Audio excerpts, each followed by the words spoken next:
In the panorama of universal literature, few figures shine with the intensity and color of Gabriel García Márquez, the Colombian novelist, short story writer, screenwriter, and journalist who, with his pen, wove a world where reality is intertwined with the fantasy of masterful way.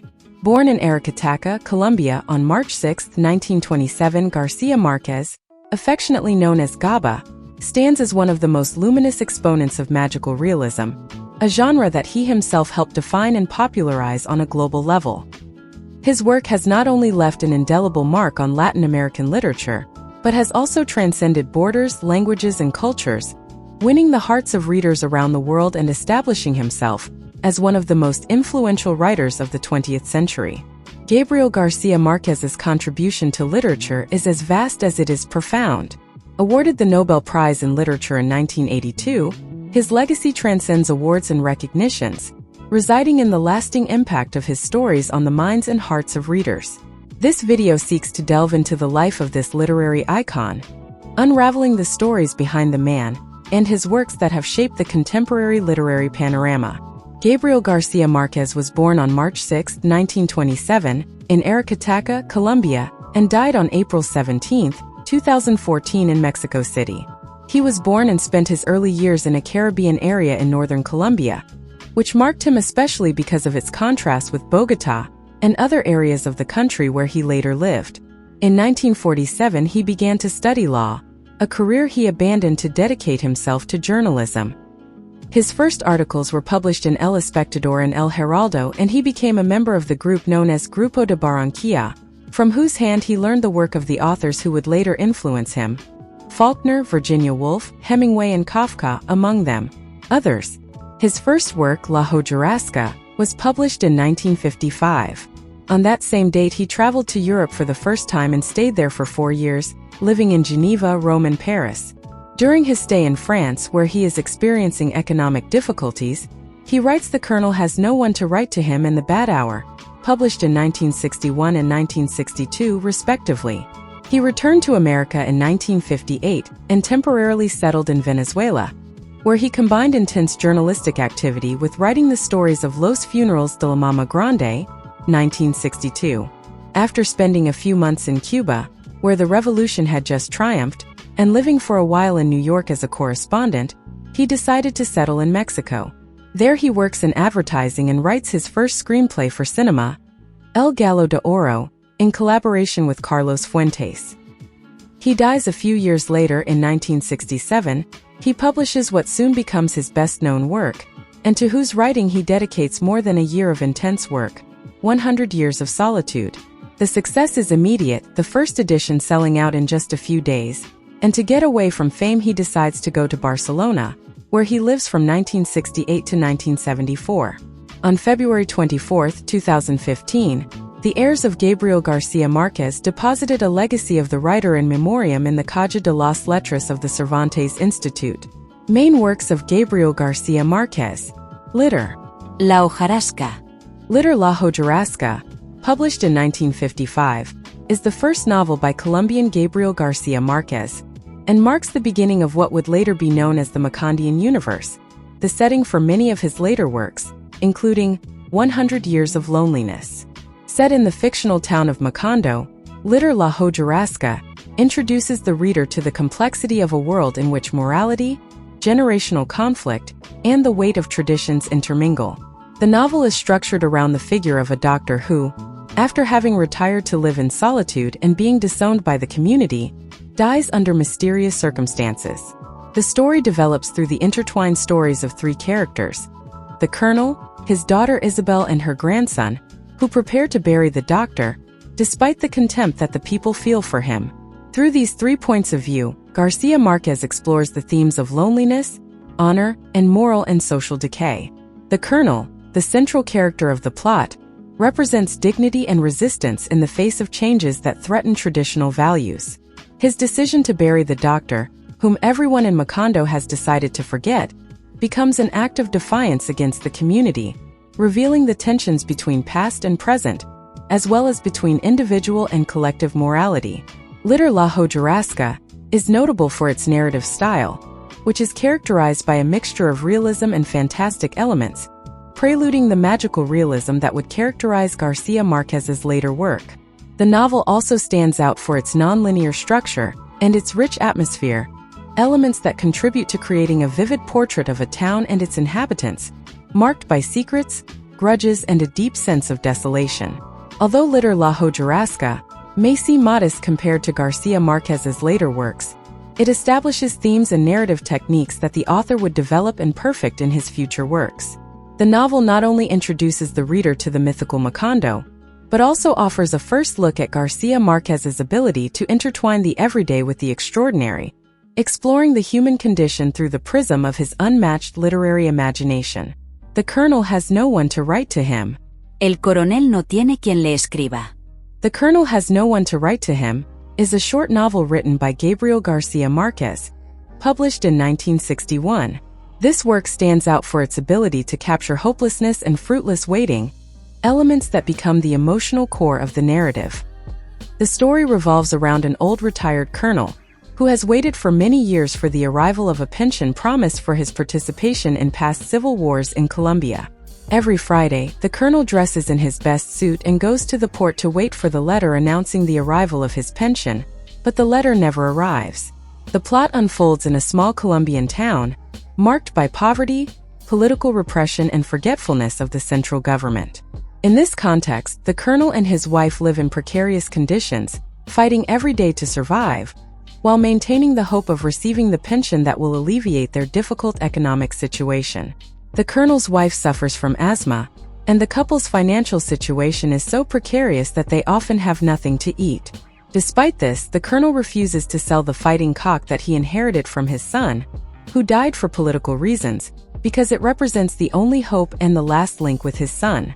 The rooster becomes a symbol of resistance and dignity in the face of adversity and corruption that surrounds them. The colonel has no one to write to him, reflects the loneliness, waiting and forgetting that individuals face in society, and how they can persist with dignity in the face of adversity. The work is a critical portrait of the political and social situation in Colombia at that time, marked by violence and instability. Through simple but deeply emotional prose, Garcia Marquez manages to convey a powerful message about human resistance and unwavering hope in the midst of desolation. The Bad Hour.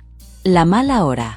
The Bad Hour, La Mala Hora, published in 1962, is a novel by Gabriel García Márquez that explores the violence and tension in a small fictional Colombian town, in a period after the civil wars that plagued the country.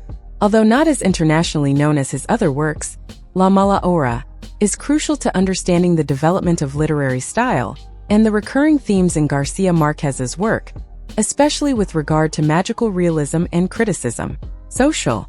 The story focuses on the corrosive effects of rumors and secrets on the social cohesion of a town. It begins when the authorities decide to impose a curfew to control the violence that has arisen after a series of civil wars. However, instead of calming things down, this measure only serves to increase tension between the town's inhabitants.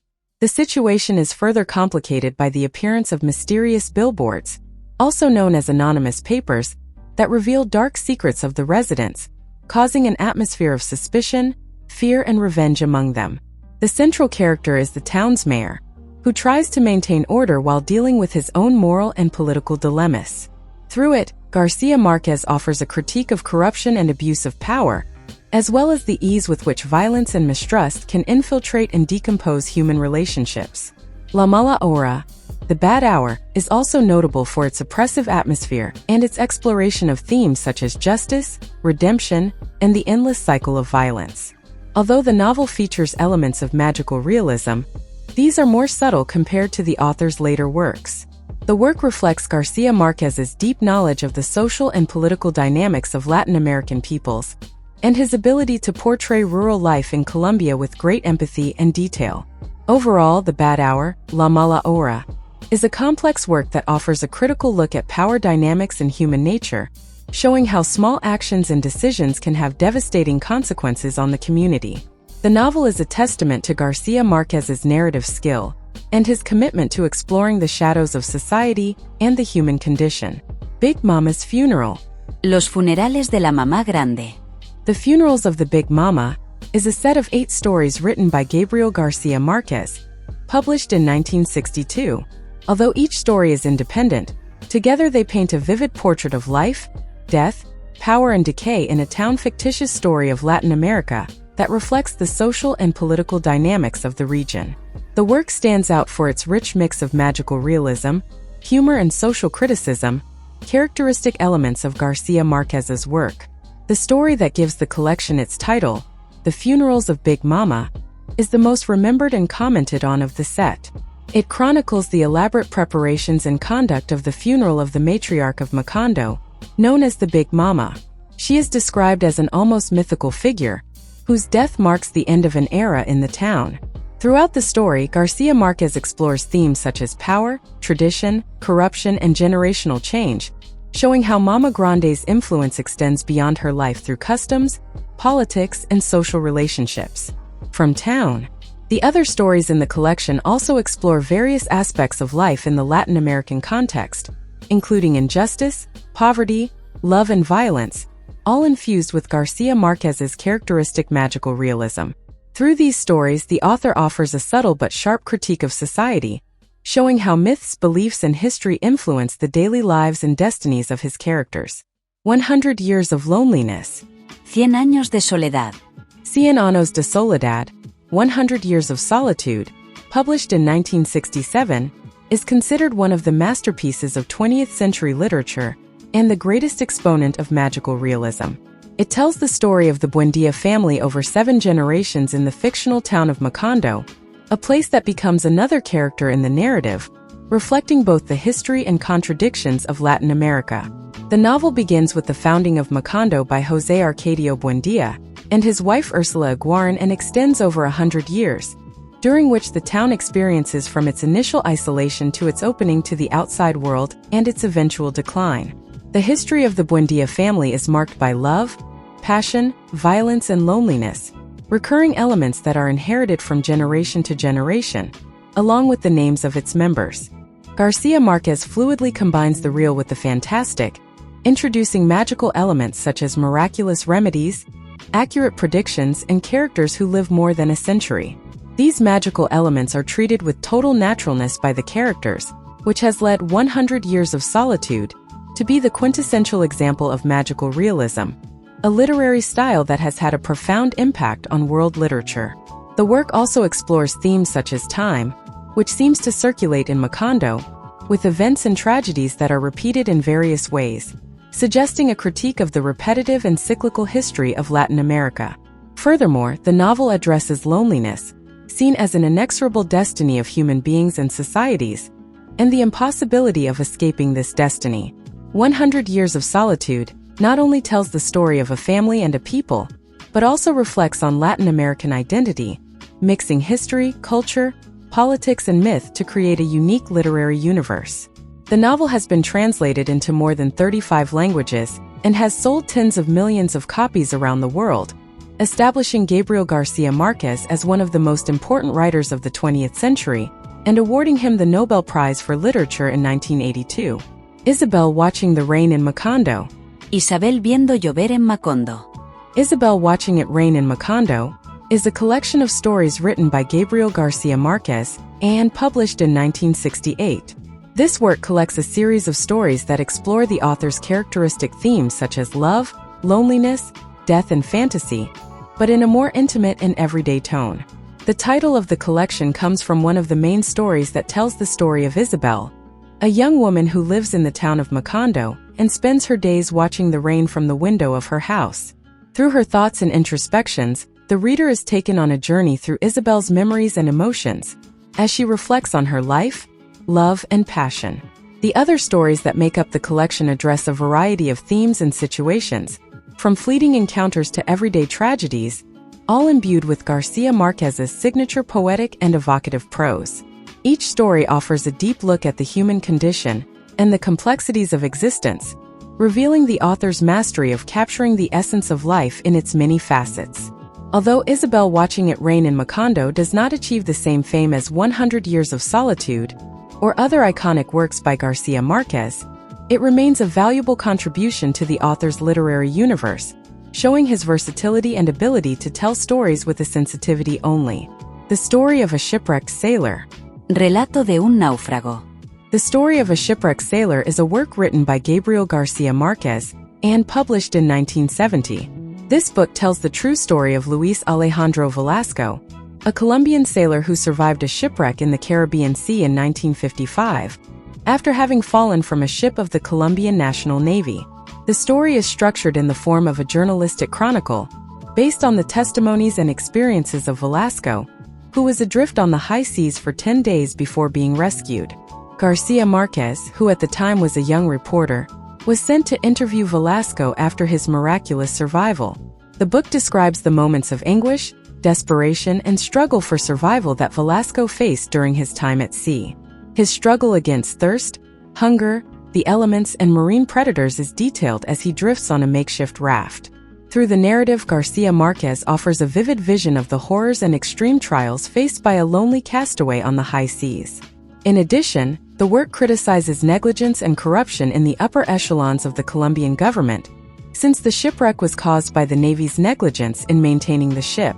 The Story of a Shipwrecked Sailor, Relato de un Naufrago, is a powerful testimony of human resistance and the ability to survive in extreme conditions. Although it is one of García Márquez's least-known works, it remains a powerful and moving read that offers a unique vision of the human experience in extreme situations. The incredible and sad story of the candid Erendira and her heartless grandmother. La increíble y triste historia de la cándida Heréndira y de su abuela desalmada.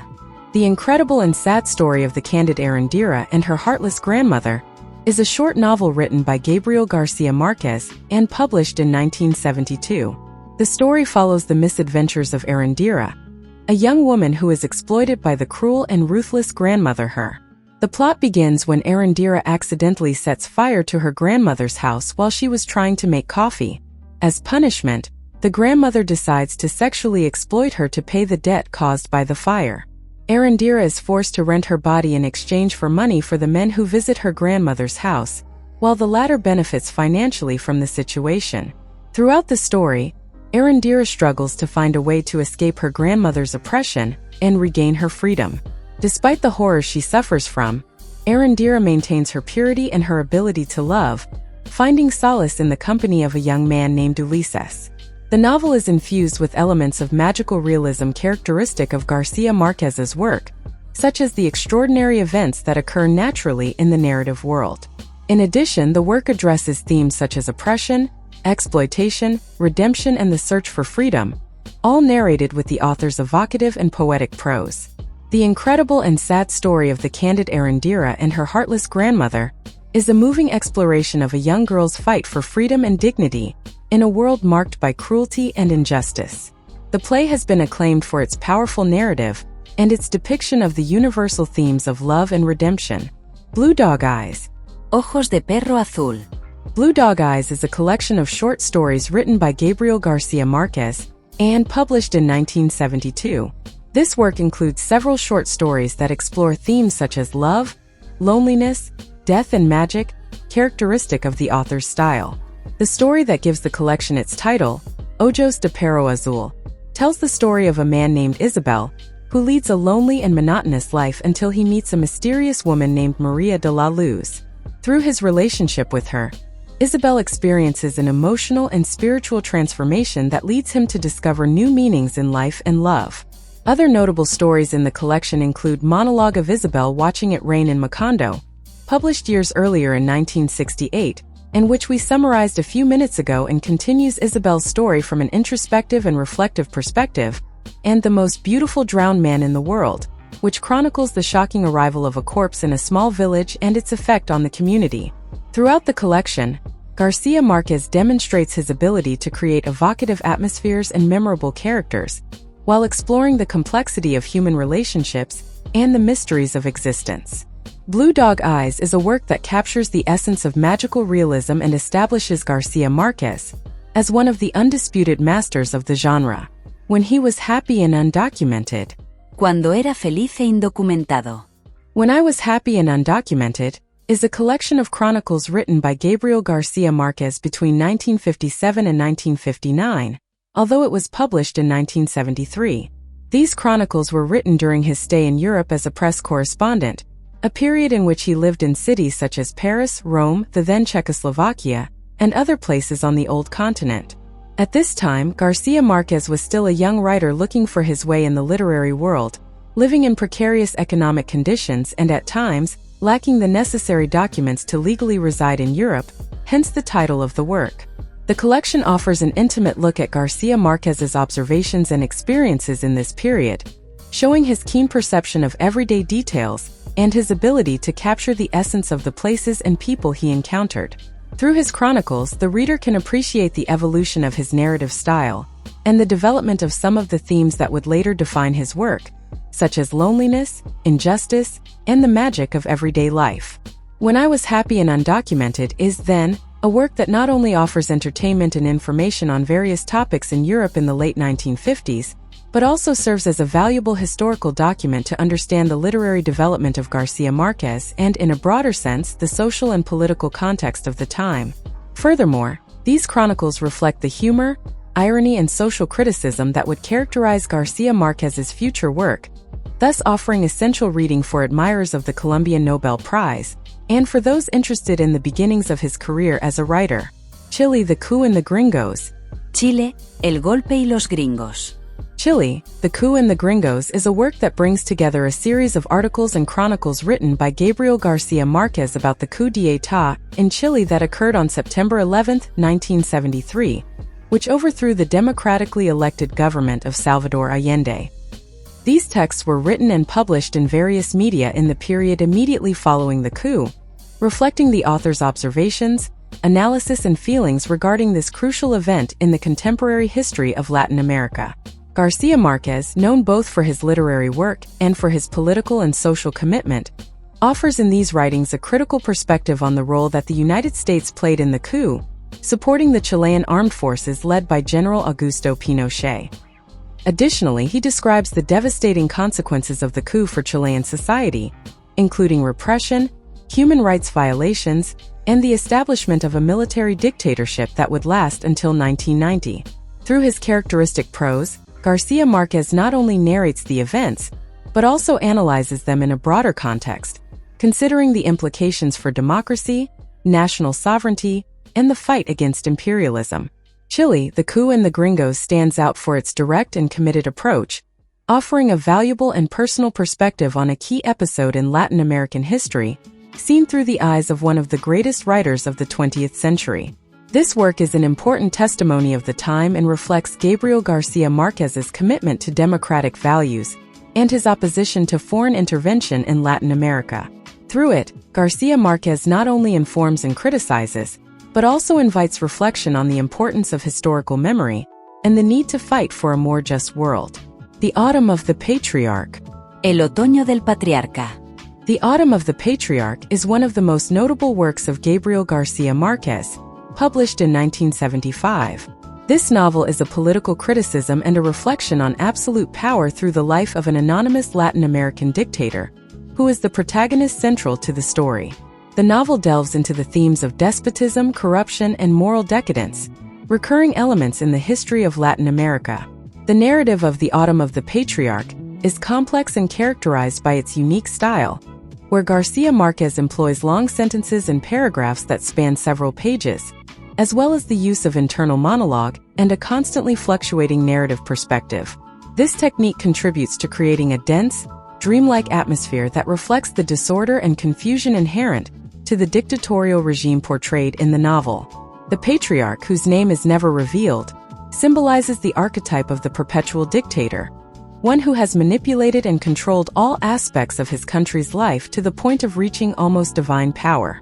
Throughout the novel, the many facets of him are explored, from his rise to power to his old age and death, through his acts of brutality, his paranoia, and his profound loneliness. The author not only criticizes the figure of the dictator, but also the society that allows and sustains his existence. The Autumn of the Patriarch is a masterpiece of magical realism, a literary genre in which Garcia Marquez is considered one of its greatest exponents. Through this novel, he offers a profound meditation on the nature of power and its corrosive effects, both for those who wield it and for those who are subjected to it. The novel is not only a criticism of the dictatorial regimes of Latin America, but also an exploration of the human condition in the face of absolute power. This work is fundamental within Latin American and world literature, standing out for its stylistic innovation, its thematic depth, and its ability to provoke reflection in the reader about history, politics, and morals. And in this way, we would be ending on the biography and most important works of Gabriel García Márquez. Obviously, we still need to summarize many more works by this author, but we will be leaving the goal of 100 likes to bring you the continuation. But now it's your turn to tell us, what did you think of these works? Did you read any of them? Which is your favorite? We will be attentive to read you in the comments. If you found the video useful, we would appreciate it if you gave it a like to support our project and if you subscribe. Thanks for watching and we'll see you next time.